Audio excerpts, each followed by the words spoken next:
Senta aplaudindo a Jesus. A Bíblia vai nos dizer aqui sobre o chefe do exército do rei da Síria. Um grande homem de Deus, porém leproso. A Bíblia nos diz que Naamã, ele era um homem muito poderoso. Eu creio que onde ele passava, todos se reverenciavam a ele por conta da sua fama. Afinal, ele não era qualquer pessoa.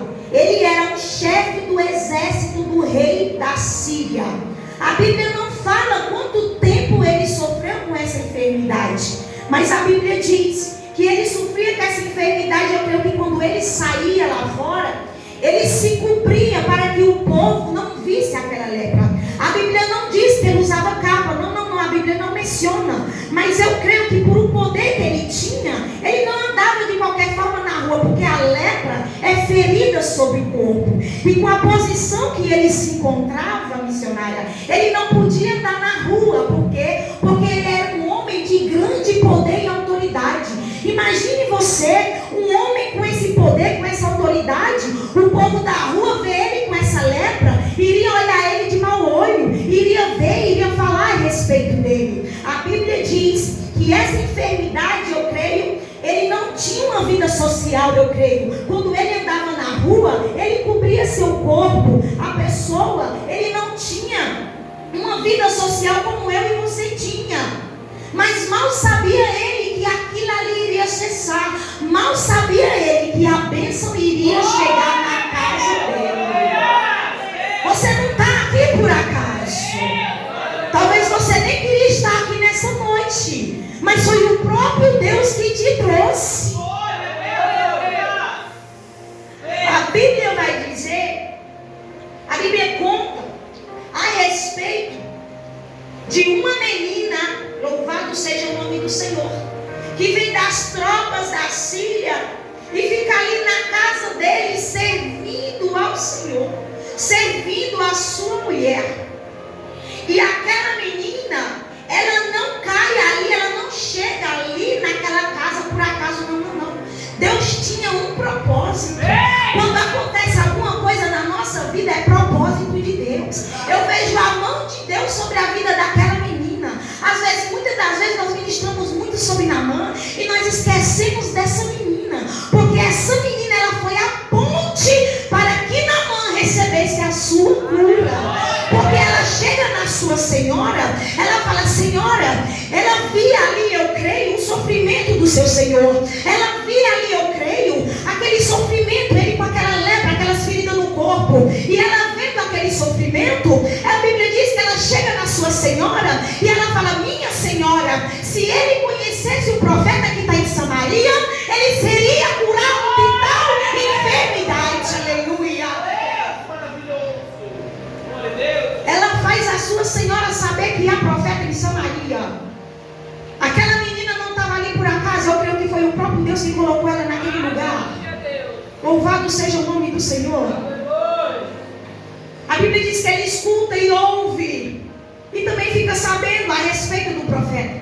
Mas a Bíblia diz que ele escreve uma carta ali para o seu Senhor a respeito, dizendo, mas isso que eu acho mais interessante aqui do texto, que ele escreve carta para o rei de Israel, enviando Naamã, pedindo para o rei, próprio rei, livrar da cura, da lepra. Ele fala: por acaso eu sou Deus? A Bíblia diz que o rei fica indignado. Eu creio que houve um equívoco, porque a carta tinha que ir para o profeta que estava lá. Mas a carta, ela foi para o rei de Israel. Como que o rei de Israel não tinha poder para curar, e a carta chegou até ele? A Bíblia diz que ele rasga as suas vestes e fica indignado com aquilo. Ele toma aquilo como uma afronta para ele. Ele fala: por acaso eu sou Deus para tirar a vida, para curar? Não sou. Aí a Bíblia vai dizer que quando o rei rasga as vestes, fica indignado, quem fica sabendo? O profeta. O profeta lá em Samaria fica sabendo da indignação do rei, de rasgar as roupas, e está indignado e diz: por que rasga as vestes? Manda vir para mim, que eu vou mostrar que a profeta em Israel.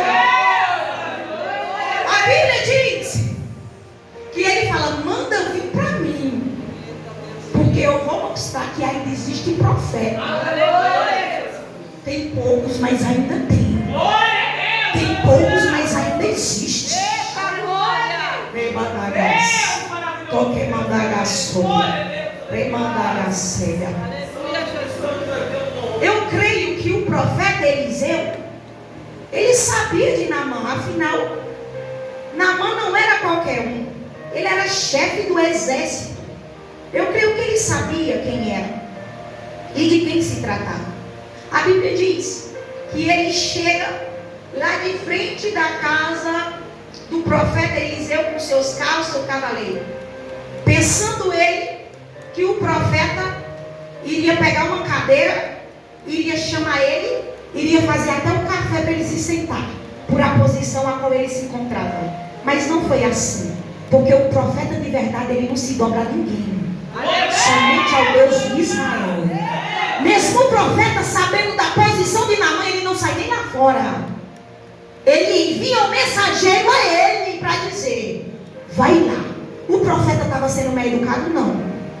Porque se tem uma coisa que nós aprendemos, é que quem só merece ser devocionado, e nós só devemos se humilhar nos pés de Jesus. A Bíblia diz que ele manda o mensageiro dele lá. Vai lá nele, fala para ele e se banhar lá no Rio Jordão. E não é nem uma vez, é 7.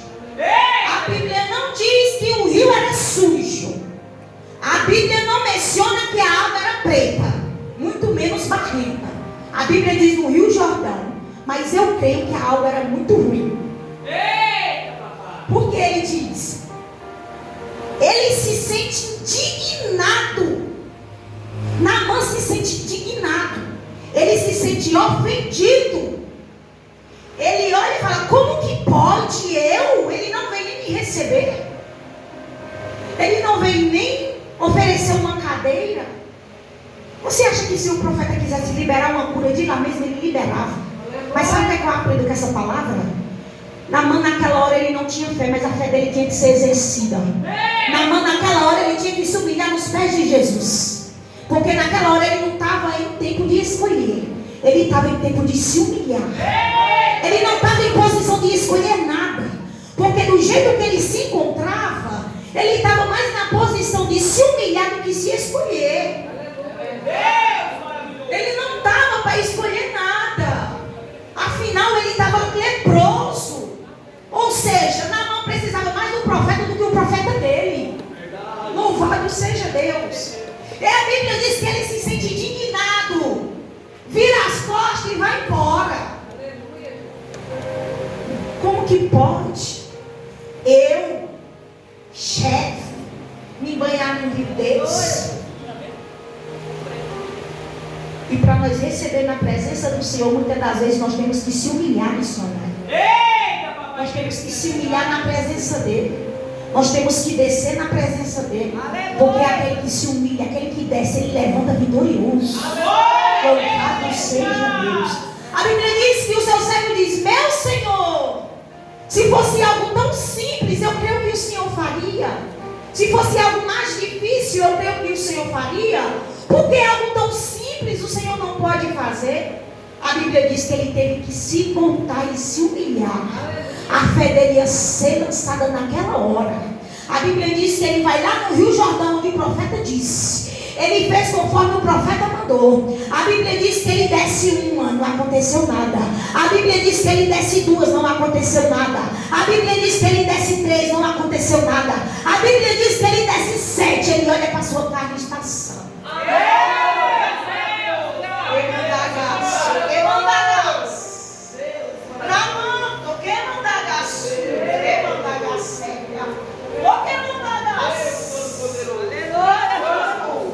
Aquele que se humilha nos pés de Jesus, ele tem vitória.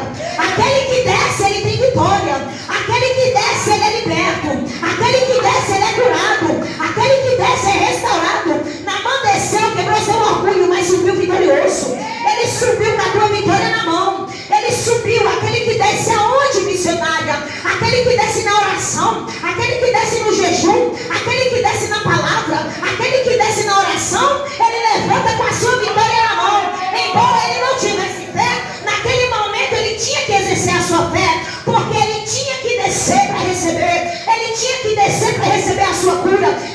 noite Deus está falando. Ele quer curar, Ele quer restaurar, mas Ele manda acontecer. Quem desce, recebe. Quem desce é vitorioso.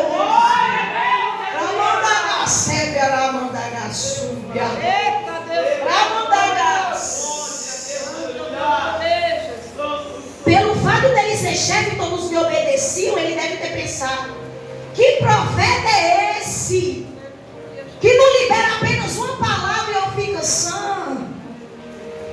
Um chefe leproso que usa capa. Deus manda, está na hora de tirar a capa na mão. Está na hora de tirar a capa na mão. Essa enfermidade vai sair hoje. É culto de libertação. E onde Jesus chega tem cura. Onde Jesus chega tem transformação divina. Onde se tem uma coisa que eu aprendo, é quando Jesus chega no ambiente, meu querido. Ah, mas não tem enfermidade que fica. Ah, querido, mas quando Deus chega no ambiente, mas não tem enfermidade que pare. Ela tem que bater em retirada. Porque quem manda é Deus, quem faz é Deus, quem cura é Deus, quem liberta é Deus e quem salva é Deus. Louvado seja o nome do Senhor. Deus maravilhoso, Deus. Se o profeta quisesse apenas com uma palavra, o profeta liberasse, ele teria ficado curado. Mas tem que se humilhar, tem que pagar preço. A cura, a bênção não vem de qualquer maneira. Se não seria fácil. Ele tinha. Afinal, nós estamos falando do profeta Eliseu, o sucessor de Elias, o grande profeta. Deus era com ele, onde ele colocasse as mãos era com ele. Louvado seja o nome do Senhor. Tem gente que quer cura, mas não quer se humilhar. Ora pelo marido ser liberto, para o filho ser liberto, mas não quer se humilhar. Mas nessa noite é tempo de você exercer a sua fé. Naamã, naquele momento, talvez ele não tinha fé, mas ele teve que exercer a sua fé. Quando ele desce naquele rio, ele estava exercendo a sua fé. Deus maravilhoso, Deus tremendo. E aquele que tem fé, Deus pode, Deus tem poder para curar, para libertar. Louvado seja o nome do Senhor. Louvado seja o nome do Senhor. Ele desce. Quem mergulha é curado. Quem desce na oração é curado. Quem desce no jejum é curado.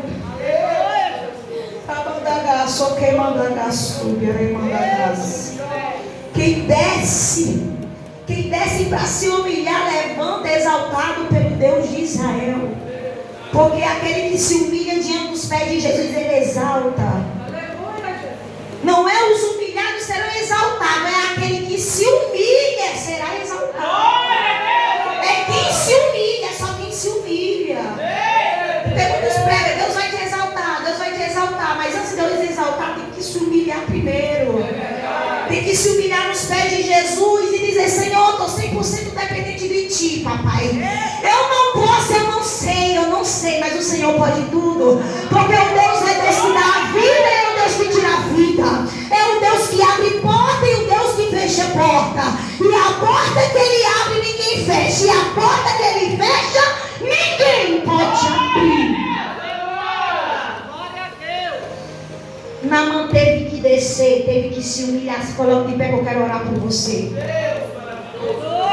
Amandarás. Talvez você está orando por alguém, por de libertação. Talvez você está orando por algum parente seu, que há muito tempo você ora. E até agora você diz: irmã, mas até hoje, já tem um tempo, não sei quanto tempo, você está orando. Ou até mesmo pela sua vida. E ainda não aconteceu nada. Ainda.